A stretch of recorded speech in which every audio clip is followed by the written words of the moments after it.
आज मैं डिप्रेशन के बारे में बात करूंगा। डिप्रेशन क्या होती है, डिप्रेशन कैसे होती है और डिप्रेशन से कैसे बचा जा सकता है और इसका क्या ट्रीटमेंट है। मैं डॉक्टर खालिद समी, BMS MD IQ DPH, founder of Anees clinic and Anees nursing home and HOD of Amandeep pharmacy. Depression को इंडिया और अमेरिका में दूसरे देशों के मुकाबले बहुत ज़्यादा देखा गया है। ये बीमारी बहुत कॉमन है। डिप्रेशन में पेशेंट बिल्कुल भी प्लेजर फील नहीं कर पाता, मज़ा फील नहीं कर पाता किसी भी चीज़ में। अगर वो किसी शादी, पार्टी या फेस्टिवल में जा रहा है तब भी उसके चेहरे पर तो हंसी होगी, लेकिन मन उसका उदास रहता है और उसका इंटरेस्ट ख़त्म हो जाता है किसी भी चीज़ को लेके, चाहे वो स्टडी हो, चाहे वो उसकी जॉब हो, चाहे वो उसका बिजनेस हो, उसको लेके उसका इंटरेस्ट ख़त्म हो जाता है और वो कुछ कंडीशन में वो डिसीज़न भी नहीं ले पाता कि मुझे आगे क्या करना चाहिए।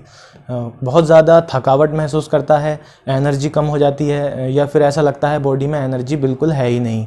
इस तरह की कंडीशन कुछ डिप्रेशन वाले पेशेंट में देखने को मिलती हैं और गिल्टी फील करते हैं। कभी कभी बहुत ज़्यादा सोचते हैं कि अगर उनकी लाइफ में कुछ भी ऐसी परिस्थितियाँ, विपरीत परिस्थितियाँ आईं, कुछ अलग सिचुएशन आई जिसकी वजह से वो बहुत ज़्यादा उदास हुए, तो उसके लिए वो अपने आप को कोसते हैं या उसके लिए अपने आप को ज़िम्मेदार मानते हैं। डिप्रेशन के पेशेंट का कंसंट्रेशन ख़त्म हो जाता है। अगर वो किसी भी चीज़ में अपना दिमाग लगाना चाहता है, चाहे वो स्टूडेंट है तो वो पढ़ाई में अपना दिमाग लगाना चाहता है, अगर वो एम्प्लॉय है तो वो अपना जॉब में ध्यान लगाना चाहता है, तो उसका दिमाग वहाँ लग नहीं पाता। जैसे कि कोई बिजनेसमैन है, अपने बिजनेस में दिमाग लगाना चाहता है, तब वो बिल्कुल भी कंसंट्रेशन अपना जमा नहीं पाता और लॉस ऑफ कंसंट्रेशन वाली कंडीशन उसमें पैदा हो जाती है और उसकी डिप्रेशन बढ़ती रहती है और वो लगातार उदासी का शिकार रहता है। कुछ कंडीशंस में देखा गया है कि भूख बहुत ज़्यादा लगती है जिसकी वजह से वेट गेन हो जाता है, और कुछ कंडीशन में देखा गया है कि भूख बिल्कुल नहीं लगती जिसके कारण डिप्रेशन वाले पेशेंट का वेट लॉस हो जाता है। नींद की बहुत बड़ी समस्या रहती है इसमें, रात को सो नहीं पाते। अगर सो भी जाते हैं रात में तो देर से नींद आती है या फिर उसके बाद सोने के बाद भी टूट टूट कर नींद आती है। रात में किसी भी पैर में आँख खुल जाती है जिसकी वजह से नींद नहीं आती और वो परेशान रहते हैं। कुछ कंडीशंस में बहुत कॉमन ये देखा गया है कि इंसान को नींद तो आ जाती है लेकिन सुबह में जल्दी आँख खुल जाती है। जैसे कि अगर उसका 9 बजे का टाइम है सुबह उठने का तो उसकी 7 बजे ही आँख खुल जाती है और फिर नींद नहीं आती। ऐसे ही अगर ये बीमारी बहुत ज़्यादा पुरानी हो जाती है तब इंसान के अंदर सुसाइड जैसे थॉट भी आने लगते हैं। वो ये समझता है कि क्या करना है ऐसी ज़िंदगी का, क्या करूँगा जीकर, अरे यार मुझे तो अपनी ज़िंदगी को ख़त्म ही करना है। तो इस तरह के थॉट उसके दिमाग में आने लगते हैं कि क्या करना है मुझे जीकर, या मैं अपनी ज़िंदगी को ख़त्म कर ही लूँगा।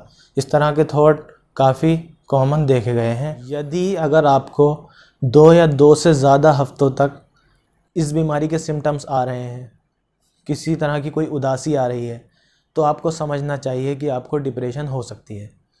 ऐसे ही बिना वजह अगर आपकी लाइफ में कोई गड़बड़ नहीं हुई है, कोई ज़रूरी नहीं है कि आपकी लाइफ में कोई गड़बड़ हो तभी आपकी लाइफ में जो है डिप्रेशन की बीमारी आ जाए। ऐसा भी हो सकता है कि अगर आपकी लाइफ में कोई गड़बड़ ही नहीं हुई है, किसी सदमे के शिकार ही नहीं हुए और कोई ऐसी बात ही नहीं हुई, फिर भी अचानक भी आपको डिप्रेशन जैसे सिम्टम्स आ सकते हैं। अच्छा, अब मैं बात करता हूँ कि ये बीमारी होती कैसे है। डिप्रेशन एक बीमारी है, इसके 2 कंपोनेंट्स होते हैं, बायोलॉजिकल कॉजेज़ और साइकोलॉजिकल कॉजेज़। बायोलॉजिकल कॉजेज़ वो होते हैं जिसमें दिमाग में कुछ चेंजेस पैदा होने लगते हैं, तो कुछ तब्दीलियाँ पैदा होने लगती हैं या कुछ केमिकल चेंजेस पैदा होने लगते हैं। दिमाग में कुछ केमिकल होते हैं जैसे सेरोटोनिन, नैरोपेराफेरिन और डोपामिन, इस तरह के केमिकल होते हैं। इनमें कुछ डिस्टर्बेंस हो जाता है, उसकी वजह से ये डिप्रेशन की बीमारी हमें हो सकती है। ऐसे ही कुछ साइकोलॉजिकल कॉज होते हैं, आपकी लाइफ में कभी भी कोई गड़बड़ हुई है या फिर आपकी लाइफ में कोई ऐसी विपरीत परिस्थितियाँ आई हैं जिसकी वजह से आपके दिमाग में कुछ निगेटिव थॉट या कुछ निगेटिव बातों का एक चक्र सा चल जाता है जिसकी वजह से आप डिप्रेशन में चले जाते हैं और आप बहुत ज़्यादा सोचने लगते हैं या उदास रहने लगते हैं। जैसे कि कोई स्टूडेंट है और वो क्लास में बैठा हुआ है, अब टीचर्स उसको पढ़ाने के लिए आते हैं तो वो सोचता है कि मेरी तो कुछ समझ में नहीं आ रहा है, शायद मेरी कुछ समझ में आएगा ही नहीं और मेरा करियर तो अंधकार की तरफ जा रहा है, शायद मैं नहीं पढ़ पाऊँगा। तो इस तरह के थॉट उसके दिमाग में आने लगते हैं और वो निगेटिव सोचने लगता है और इस तरह बायोलॉजिकल कॉजेज़ और फिजियोलॉजिकल कॉजेज़ दोनों मिलकर डिप्रेशन को कंटिन्यू करते हैं। अच्छा, अब समझ लेते हैं कि इसका इलाज कब करना चाहिए। अगर आपको ये बीमारी हो जाए तो आपको इलाज का कब करना चाहिए।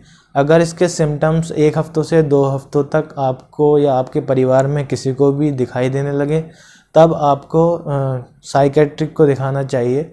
इसमें कुछ मेडिकेशंस होती हैं, कुछ दवाइयाँ जो कि ब्रेन के जो केमिकल्स होते हैं उनमें डिस्टर्बेंस हो जाता है, उनका जो लेवल कम हो जाता है, उनको लेवल को इंक्रीज़ करने के लिए कुछ मेडिकेशंस स्टार्ट की जाती हैं।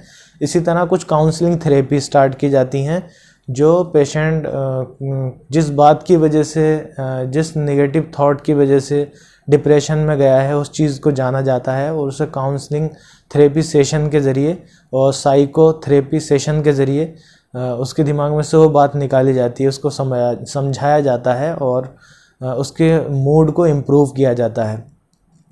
तो इस तरह डिप्रेशन का मेडिकेशंस और कुछ काउंसलिंग थेरेपी के ज़रिए इलाज किया जाता है। तो अगर आपके अंदर कोई भी इस तरह के सिम्टम्स हैं तो आप अपने नज़दीकी किसी साइकेट्रिक डॉक्टर से मिल सकते हैं। मेरी कोशिश यही रहती है कि जो मुझे नॉलेज है वो आप तक पहुंचाई जाए और बीमारियों से कैसे बचना है इसके बारे में मैं आपको बताऊं।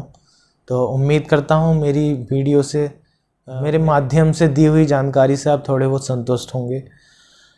अगर आपको मेरी वीडियो थोड़ी भी पसंद आई तो मेरे साथ जुड़े रहें। धन्यवाद।